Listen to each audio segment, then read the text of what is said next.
இந்த உலகில் ஒரு மனிதனின் வாழ்க்கையை முழுமையாக மாற்றக்கூடிய சக்தி கர்மா. நல்ல கர்மா மனிதனை உயர்த்தும். தவறான பாதையில் போனால் அதே கர்மா அவனை வேதனையின் வழியாக இறைவனிடம் கொண்டு வரும். அப்படிப்பட்ட ஒரு அதிசய வாழ்க்கையை திருநாவுக்கரசர் அப்பர் பெருமான்.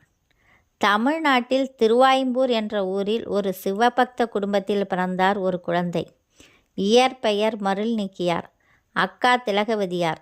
அவரே இந்த கதையின் முதல் திருப்புமுனை. சிறு வயதிலேயே சிவபக்தி கற்ற குழந்தை. ஆனால் கர்மாவின் விளையாட்டு ஆரம்பமானது. சில சூழ்நிலைகளால் மருள்நீக்கியார் சமண மதத்திற்குள் சென்றார். சிவனை மறந்தார், சைவத்தை மறுத்தார். இதுவே அவரின் பழைய கர்மாவின் பலன். அந்த சமயம் அக்கா திலகவதியார் தினமும் சிவனை வேண்டி அழுது கொண்டே இருந்தார். என் தம்பியை மீண்டும் சிவன் பாதம் சேர்க்கும் என்று வேண்டினார். ஒரு நாள் கடுமையான வயிற்று நோய். மருந்துகள் வேலை செய்யவில்லை. உயிர் போகும் நிலை. அப்போது சமணர்கள் கூட கைவிட்டு விட்டார்கள். கர்மா தன் வேலையை செய்தது. அக்கா திலகவதியார் தம்பியை அழைத்தார். ஓம் நமச்சிவாயா என்று சொல். திலகவதியார் சொன்ன ஒரே வார்த்தை தான் அது. முதலில் தயக்கம் காட்டி, பிறகு வேதனை தாங்க முடியாமல் நமச்சிவாயா நமச்சிவாயா என்று கூறினார். அதிசயம், நோய் குறைந்தது. உடல் தெளிவானது. மனம் சிவனிடம் உருகியது. கர்மா மாறியது. மருள்நீக்கியார் மீண்டும் சிவபக்தராக மாறினார்.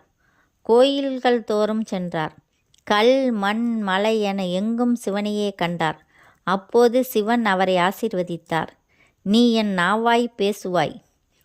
அதனால் பெயர் திருநாவுக்கரசர் என்று பெயர் பெற்றார். பல்லவ மன்னன் மகேந்திரவர்மன் சமண மத ஆதரவாளர். அப்பர் பெருமானின் சிவபக்தியை அரசனை கோபப்படுத்தியது. தண்டனைகள் கொடுத்தார். கல்லில் கட்டி கடலில் வீசினார். விஷம் கொடுத்தல், யானை மிதிப்பு. கடலில் வீசப்பட்டார். அப்பர் சொன்னது நமச்சிவாழ்க. கல் மிதந்தது, கடல் அமைந்தது, சிவன் அருள் வெளிப்பட்டது. மக்கள் அதிர்ச்சியில் இருந்தனர். சிவபெருமான் ஒளி ரூபத்தில் தோன்றினார். பக்தனை நான் கைவிட மாட்டேன். அரசன் மனம் மாறியது. சைவம் ஏற்றுக்கொண்டான். அப்பர் பெருமான் சொன்ன பாடல், கர்மா தண்டிக்க அல்ல, திருத்துவதற்காக. வேதனை வந்தால் சிவனை நினை, துன்பம் வந்தால் நமச்சிவாயா சொல். இன்று நாம் எந்த நிலையில் இருந்தாலும் அப்பர் பெருமானின் கர்மா கதை நமக்கு சொல்லுவது ஒன்றே. இறைவன் தாமதிப்பான், ஆனால் மறுப்பதில்லை. ஓம் நமச்சிவாயா. இந்த வீடியோ பிடித்திருந்தால் லைக் பண்ணுங்கள், ஷேர் பண்ணுங்கள், சப்ஸ்கிரைப் செய்யுங்கள். நன்றி, வணக்கம்.